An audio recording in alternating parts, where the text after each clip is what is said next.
Well, the federal judge overseeing the search warrant on President Donald Trump's Florida home scheduled an in-person hearing for Thursday on motions to unseal the warrant, the search warrant materials. Let's bring in President Trump's attorney, Alina Habba. Alina, thank you for joining us.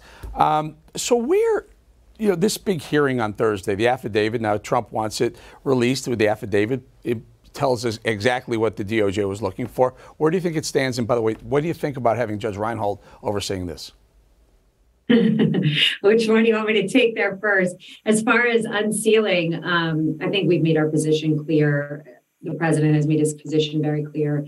We are excited to see what the basis was when a president is cooperating with the DOJ and the FBI, that they felt the need to come guns a-blazing into his home with a raid. So I would like to see what the basis was when there was cooperating attorneys.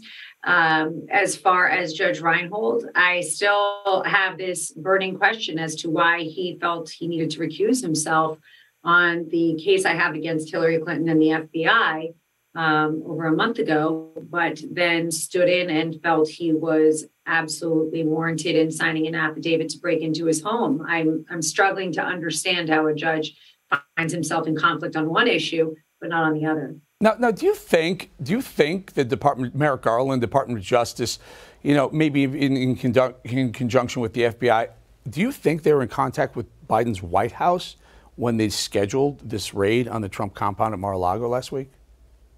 I think anybody that does a raid on the former president of the United States, which is completely unfounded, it's never happened before, it should never happen. When somebody goes through that, I would be shocked if the president didn't know. I would hope that the president of our country would know when there's an attack to somebody in such a high regard and who's held the office of the presidency. Alina, there's this back and forth. I'll even talk about Nora O'Donnell, who tweeted saying that President Trump was lying, basically saying that when he said his passports were stolen.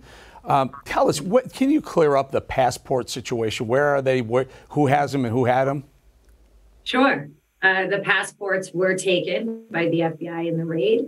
You saw the release of Jay Bratt's email that we felt, had to be released by Taylor. He made it very clear that she was absolutely conducting the typical fake news source, just spewing nonsense. The passports were taken. I do understand that they have been returned or are in the process of being returned, but they fully were upfront about the fact that they made a mistake in that regard, along with other things that they've done. But yeah, the passports were taken. Alina, am I to understand they were taken the way they take passports when they're concerned about a subject fleeing the country?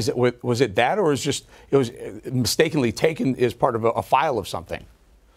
Eric, I have so many questions myself. I don't see how you mistakenly take passports. I understand that the scope of this warrant was way too broad for me to also respect and understand. When you have a warrant, it's supposed to be specific and narrow in scope. That's how you get a warrant. That's how you have rights, civil liberties. That's what are the protections that all of us are afforded. So the fact that this warrant was issued, it was incredibly broad. There were many years that were allowed to be taken of documents, any room effectively they could go in. A lot of these things are not things that I, as an attorney with over a decade of practice, can explain to you, because I, like you and most of the press and most of the country, are concerned and confused, and I'm waiting to hear some answers. Yeah, the concern I would have is that unless we find out what's in that affidavit, were they supposed to take the passports, or is this part of the fishing expedition that happens when you get a warrant? You go in and it's supposed to be pinpointed, and you go, oh, look at that, we'll take that too. Oops, we took it by mistake, and they start rummaging through. Alina Habba, thank you so much for joining us. We'd love to get you back as soon as possible. Good talking to you. Thanks, Eric. I'm happy to be on.